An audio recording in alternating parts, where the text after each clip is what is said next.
Oi, gente, seja muito bem-vindo ao canal Costura e Bordado Terapia.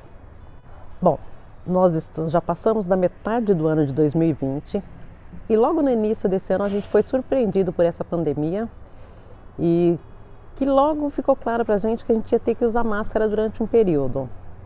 A gente não pensou que ia ser tanto tempo, mas a gente já passou da metade do ano e ainda é obrigatório o uso de máscara.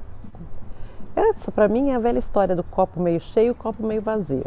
Tem gente que está revoltado, está brigando com a máscara e tem gente que está dizendo, já que eu tenho que usar, que a máscara seja um novo batom, um novo acessório. Para mim, ela virou um acessório fashion, um acessório de moda. Eu quero continuar procurando modelos diferentes, estampas, kits como esse daqui. Eu fiz um kit, vou mostrar para vocês como fazer essa gola. A gente está no inverno aqui no Brasil, então em muitos locais vai ser bem útil. É uma gola muito fácil de fazer e eu fiz combinando com a máscara. Nesse vídeo a gente faz a gola e no próximo vídeo que eu vou postar ainda hoje a gente faz a máscara. Para fazer a gola a gente vai precisar de um pedaço de tecido medindo 22 centímetros por 1,40. A gente vai dobrar ao meio e passar uma costura em toda a volta, deixando apenas o espaço para desvirar. A gente vai dobrar ao meio na parte que mede 1,40, então vai ficar uma peça de 70 centímetros por 22. Depois de costurada, a gente corta todos os biquinhos, onde tem uma quina, para depois que a gente desvirar, ficar bem feitinho todos os cantinhos. Em seguida, a gente desvira e a gente vai passar, deixando bem retinho, assentando as costuras que a gente fez.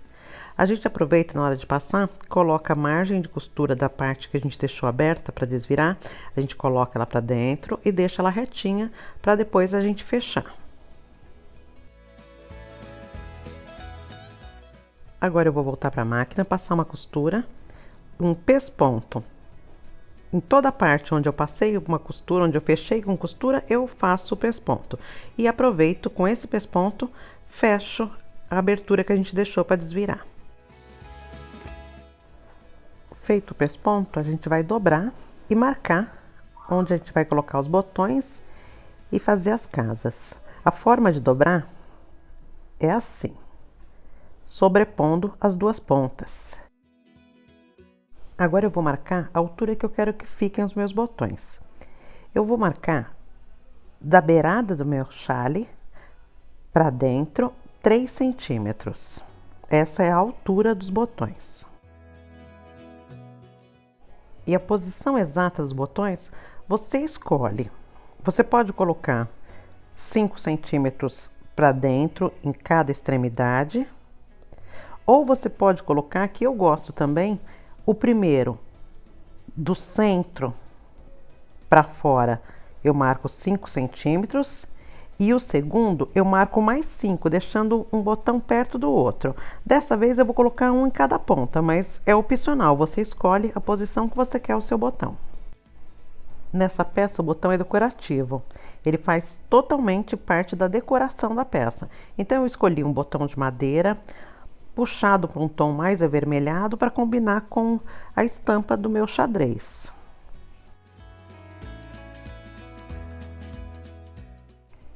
Marcar o tamanho exato com uma caneta que apaga com ferro também vai me ajudar bastante na hora de fazer a minha casa. Para fazer a casa, cada máquina tem a sua forma. Na minha máquina eu uso esse calcador de fazer casa de botão. E um truque que eu uso, independente do tipo de tecido, é usar algum tipo de entretela. Aqui eu vou usar um retalho de entretela rasgável para bordado, mas você pode usar entretela comum, entretela de bordado, até mesmo uma folha de sulfite vai te dar uma estabilidade na hora de fazer a casa. Agora eu recomendo que você siga o passo a passo da sua máquina na forma de fazer casa de botão. O importante é observar o tamanho que você precisa fazer para ele não ficar grande demais e nem pequeno demais para o seu botão. Na minha máquina eu coloco o tipo de caseado que eu quero fazer e aí já é automático.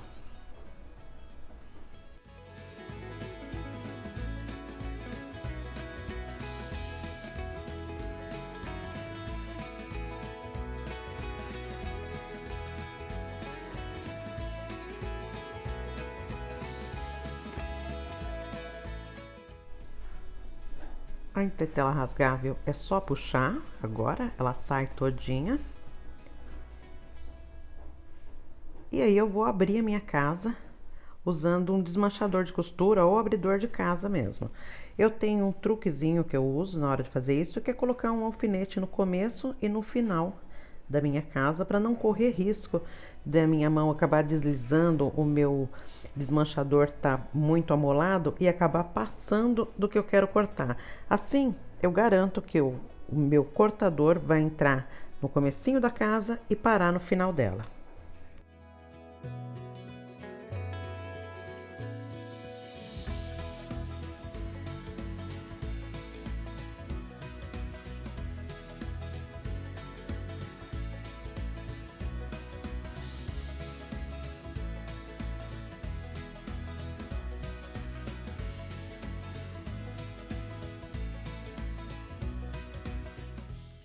Agora é só pregar os meus botões. Você pode fazer isso à máquina ou à mão, que você tiver mais habilidade.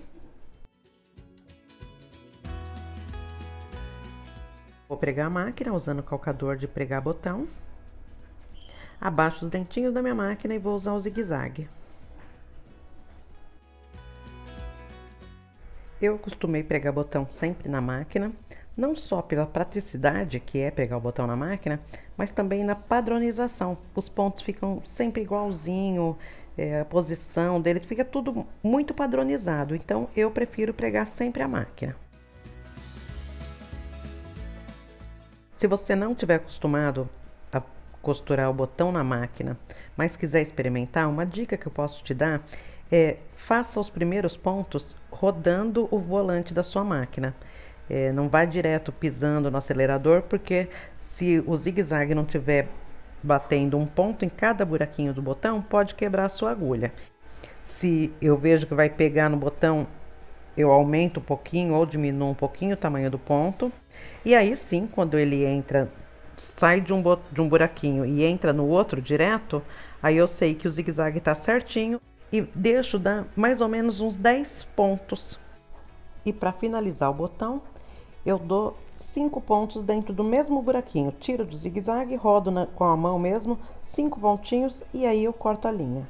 Assim a gente termina a nossa peça, nossa gola tá pronta. Ela é muito útil para usar com camiseta, blusa no inverno.